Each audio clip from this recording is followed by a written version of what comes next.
Shalom teman-teman gue, perkenalkan nama saya Bintang Pangaribuan. Saya merupakan mahasiswa aktif angkatan 2021. Saya merupakan mahasiswa asal dari Fakultas Perikanan dan Ilmu Kelautan. Pada kesempatan kali ini, teman-teman, saya diberikan kesempatan oleh UBTV untuk menyampaikan materi tentang bagaimana sharing-sharing terkait kerohanian di kehidupan mahasiswa Kristen di Universitas Brawijaya. Oke teman-teman, pada hari ini saya mengambil satu ayat untuk kita bahas bersama-sama teman-teman, yaitu dari Galatia 5 ayat 25. Dari Galatia 5 ayat 25 yang berbunyi demikian. Jikalau kita hidup oleh roh, baiklah hidup kita juga dipimpin oleh roh. Saya bacakan sekali lagi teman-teman. Jikalau kita hidup oleh roh, baiklah hidup kita juga dipimpin oleh roh. Ayat ini saya ambil teman-teman dengan tema yaitu dipimpin oleh roh. Adapun alasan saya mengambil tema ini merupakan saya pernah mendengarkan firman ini di sebuah gereja di Kota Malang. Makanya saya sangat terinspirasi untuk menyebarkan ataupun memberitakan Injil ini kepada teman-teman UB sekalian. Oke teman-teman, tanpa berlama-lama lagi, mari kita ulik bagaimana sebenarnya kita sebagai mahasiswa bisa menjalani perkuliahan kita dengan dipimpin oleh Roh Kudus. Oke teman-teman, saya akan membahas beberapa tema pada hari ini, yaitu yang pertama, alasan mengapa mahasiswa Kristen harus dipimpin oleh Roh.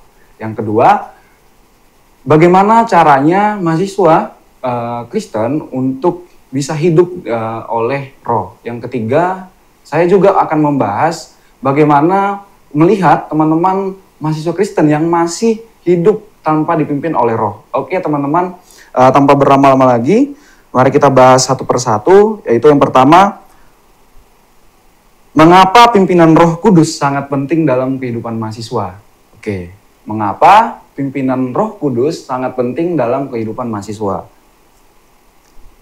Itu ada 3 teman-teman. Yang pertama, karena kita memiliki tujuan. Tentunya teman-teman kita masuk ke ranah perguruan tinggi, kita masuk ke dunia kampus teman-teman, kita masing-masing mahasiswa itu punya cita-cita masing-masing, punya tujuan hidup masing-masing. Ada yang mau jadi insinyur, ada yang mau jadi dokter, ada yang mau jadi profesionalis, ada yang mau jadi entrepreneur, dan lain sebagainya. Tentunya teman-teman kita sebagai mahasiswa harus memiliki hal tersebut. Oke. Yang kedua, ada proses hidup. Nah, untuk mencapai tujuan kita itu teman-teman, tentunya ada proses hidup yang harus kita lalui teman-teman. Ada namanya proses. Proses itu bisa seperti kita gabung ke sebuah organisasi, bisa kita mengikuti magang mungkin, ataupun hal-hal lain yang bermanfaat, yang menunjang untuk cita-cita kita yang akan datang. Nah, yang ketiga teman-teman, dalam sebuah proses tentunya ada sebuah risiko, ada sebuah tantangan teman-teman. Nah, kita sebagai mahasiswa, mulai dari semester 1 sampai semester 8, tentunya setiap semesternya ada tantangan masing-masingnya. Ada level-level tantangan dari semester 1 sampai semester 8 yang kita hadapi secara bersama-sama teman-teman. Nah, oleh karena itulah teman-teman kita sebagai mahasiswa harus mampu dan harus mau dipimpin oleh Roh Kudus untuk proses yang akan kita lalui teman-teman di masa perkuliahan ini. Supaya apa teman-teman? Supaya kasus-kasus bunuh diri, kasus-kasus putus asa itu tidak ada lagi teman-teman di Universitas Brawijaya. Kita bisa bangun bersama, kita bisa berjalan bersama teman-teman dengan pimpinan oleh Roh Kudus. Oke teman-teman, nah ketika tadi saya sudah membahas bagaimana ataupun apa penyebab kita harus dipimpin oleh Roh Kudus dalam kehidupan mahasiswa, kali ini saya akan membahas terkait seperti apa caranya supaya hidup dipimpin oleh Roh Kudus. Nah, saya ulangi, bagaimana caranya hidup kita bisa dipimpin oleh Roh Kudus. Nah, bagaimana ya teman-teman? Oke, ini menurut pandangan saya teman-teman dan apa yang sudah saya dengarkan dan saya alami selama saya dari semester 1 hingga pada saat ini saya duduk di semester 8. Oke teman-teman, yang pertama, taat kepada Allah. Yang kedua, tidak lagi individualis, tapi bersama. Yang ketiga, penuh kuasa dan berkat. Oke teman-teman, kita bahas satu-satu ya teman-teman. Yang pertama, taat kepada Allah.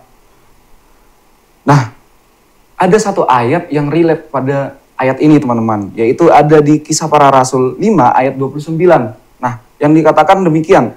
Tetapi Petrus dan rasul-rasul itu menjawab, katanya, kita harus lebih taat kepada Allah daripada kepada manusia. Nah, saya ulangi ya teman-teman, dari Kisah Para Rasul 5 ayat 29. Nah, demikian firman Tuhan. Tetapi Petrus dan rasul-rasul itu menjawab, katanya, kita harus lebih taat kepada Allah daripada kepada manusia. Jadi teman-teman, kita sebagai mahasiswa Kristen di Universitas Brawijaya ini, jangan kita sekali-sekali lebih takut kepada manusia dibandingkan pada aturan-aturan yang diberikan oleh Tuhan kita. Jadi teman-teman, itu salah satu cara kita untuk mendekatkan diri kita, melayakkan diri kita untuk dipimpin oleh Roh Kudus. Jadi teman-teman, ingat yang pertama, taat kepada Allah. Yang kedua, tidak lagi individualis tapi bersama. Nah, kita sebagai mahasiswa ataupun sebagai manusia bahkan teman-teman, kita tidak bisa hidup sendiri teman-teman. Nah, kita itu harus hidup berdampingan dengan orang lain, dengan teman-teman kita, dengan dosen kita, dengan alumni, dan dengan siapapun teman-teman. Saya mempunyai prinsip, saya harus bisa berteman dengan siapapun. Saya harus bisa berteman dengan siapapun, dengan tanda kutip teman-teman, berteman dengan hal positif ya teman-teman tentunya. Jangan sampai teman-teman ketika saya bilang kita bisa berteman dengan siapapun, kita juga terikut-ikut dengan teman-teman kita ataupun dengan orang-orang yang melenceng dari perkataan Allah ataupun perkataan Tuhan. Oke teman-teman. Nah, yang berikut ini merupakan ayat yang relate pada yang kedua ini teman-teman. Nah, itu ada di Kisah Para Rasul 4 ayat 32. Nah, demikian firman Tuhan, teman-teman. Adapun kumpulan orang yang telah percaya itu, mereka sehati dan sejiwa. Dan tidak seorang pun yang berkata bahwa sesuatu dari kepunyaannya adalah miliknya sendiri. Tetapi segala sesuatu adalah kepunyaan mereka bersama. Nah, saya ulangi sekali lagi teman-teman, supaya ingat. Oke. Adapun kumpulan orang yang telah percaya itu, mereka sehati dan sejiwa, dan tidak seorang pun yang berkata bahwa sesuatu dari kepunyaannya adalah miliknya sendiri. Tetapi segala sesuatu adalah kepunyaan mereka bersama. Nah, teman-teman, dari ayat ini sudah jelas ya teman-teman, bahwasanya kita dengan teman-teman kita dengan dosen-dosen kita, itu saling membutuhkan teman-teman. Kita itu saling berkonektivitas. Seperti itu teman-teman. Nah, yang selanjutnya teman-teman, yang ketiga, yaitu penuh kuasa dan berkat. Nah, ada satu ayat nih juga yang relate dengan ayat ini. Nah, yang berkata demikian. Dan dengan kuasa yang berasal dari rasul-rasul memberi kesaksian tentang kebangkitan Tuhan Yesus, dan mereka semua hidup dalam kasih karunia yang melimpah-limpah. Nah, saya ulangi ya teman-teman, Kisah Para Rasul 4 ayat 33. Nah, dan dengan kuasa yang besar, rasul-rasul memberikan kesaksian tentang kebangkitan Tuhan Yesus, dan mereka semua hidup dalam kasih karunia yang melimpah-limpah. Oke teman-teman, saya akan sedikit mengadakan kesaksian pada hari ini teman-teman, kepada teman-teman UB yang saat ini sedang bingung apakah saya ini sedang dibantu Tuhan atau tidak teman-teman. Oke teman-teman, saya merupakan seorang mahasiswa yang berasal dari keluarga yang sederhana teman-teman. Ibu saya dari kampung, ibu saya seorang petani dan ayah saya merupakan karyawan swasta. Nah teman-teman, dalam perjalanan saya menjadi mahasiswa teman-teman, saya banyak sekali dibantu oleh Tuhan Yesus teman-teman. Melalui apa? Ketika saya tidak memiliki uang jajan, ada aja teman-teman saya yang bisa membantu saya. Gitu teman-teman, dalam hal-hal kecil. Nah, yang kedua teman-teman, ketika saya tidak bisa membayar UKT teman-teman, ada aja bantuan Tuhan kepada saya teman-teman. Tiba-tiba saya bisa lolos beasiswa teman-teman. Itu oleh karena kasih karunia Tuhan Yesus Kristus, teman-teman. Nah, maka dari itu teman-teman, saya mengajak teman-teman semuanya, teman-teman UB, mau yang beragama Kristen ataupun beragama lainnya, mari kita sama-sama menekuni agama kita masing-masing, kita percayai agama kita, khususnya terutama kepada teman-teman mahasiswa Kristen, kita taati apa yang sudah diperintah oleh Allah. Oke teman-teman. Nah, yang terakhir teman-teman, kita harus bisa juga mengidentifikasi teman-teman kita yang tidak ataupun orang-orang yang tidak hidup dalam kuasa roh. Oke teman-teman. Nah, seperti apa itu yang tertulis dari 2 Timotius 3 ayat 1 ayat 2.